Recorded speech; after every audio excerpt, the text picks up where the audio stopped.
Cette scène des trois croix sur le calvaire. Mes amis, si encore il suffisait de monter sur sa propre croix et d'y rester accroché. On entend parfois, certes, des chrétiens bien intentionnés vanter les bienfaits de la souffrance. À les entendre, toute souffrance est bonne et méritoire, et l'épreuve est la garantie d'une vie plus proche de Dieu. Hélas, il n'en est rien.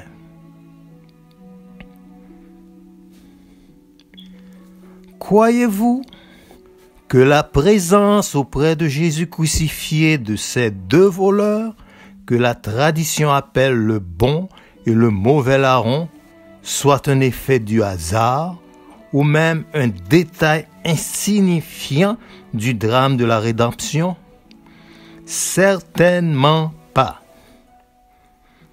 Il fallait qu'il y ait à droite et à gauche de la croix de Jésus cette humanité palpitante, ces deux exemples opposés comme une démonstration tragique de ce que la souffrance peut faire de l'homme en bien et en mal.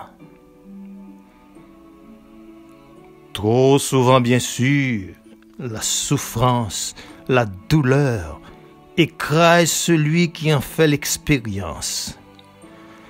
De toutes les horreurs qu'on peut voir dans le monde, c'est peut-être la plus déchirante, celle qui donne le plus le vertige, qui est véritablement un scandale, c'est-à-dire un contact qui porte au mal.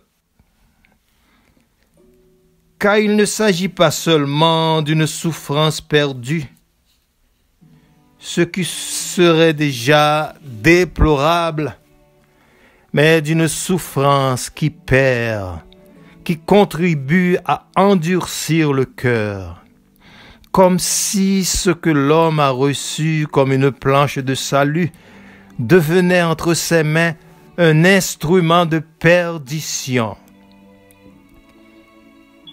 Il serait trop facile de dire que la miséricorde de Dieu empêche ces drames d'arriver. Il semble bien qu'il existe dans le monde ce genre de gâchis.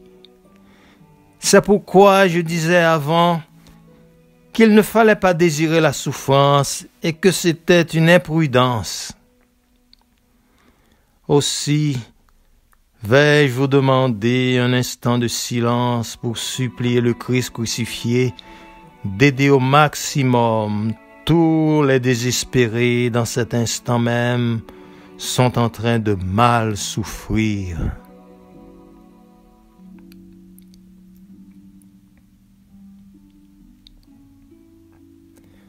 Heureusement qu'il y a l'autre voleur, le bon larron. L'Évangile ne dit pas s'il avait été jusque-là meilleur ou pire que l'autre.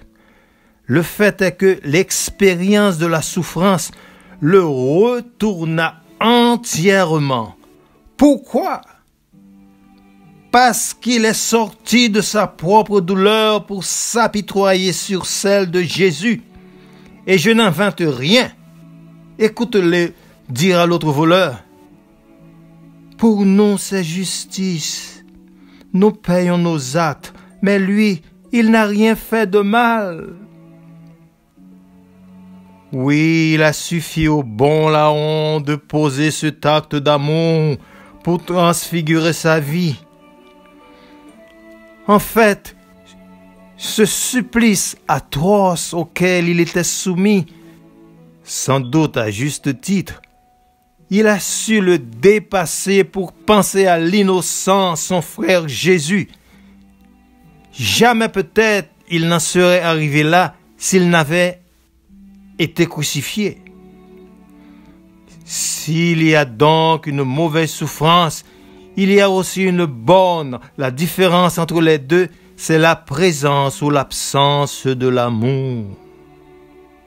Sans amour, on souffre en pure perte. Mais grâce à l'amour, La souffrance devient un instrument de purification, comme si le feu de l'amour douloureux brûlait en notre corps et en notre cœur toutes les impuretés, toutes les imperfections. Voyez-vous, cette scène des 3 croix sur le calvaire devrait nous inspirer à la fois une grande prudence et une immense confiance. Une grande prudence vis-à-vis de nos forces, car nul ne sait s'il sortira victorieux de l'épreuve. Une immense confiance, car Dieu ne permet jamais que le mal nous frappe sans nous donner la grâce, toute la grâce nécessaire pour transfigurer notre souffrance en état de bien-être proche de lui. Amen.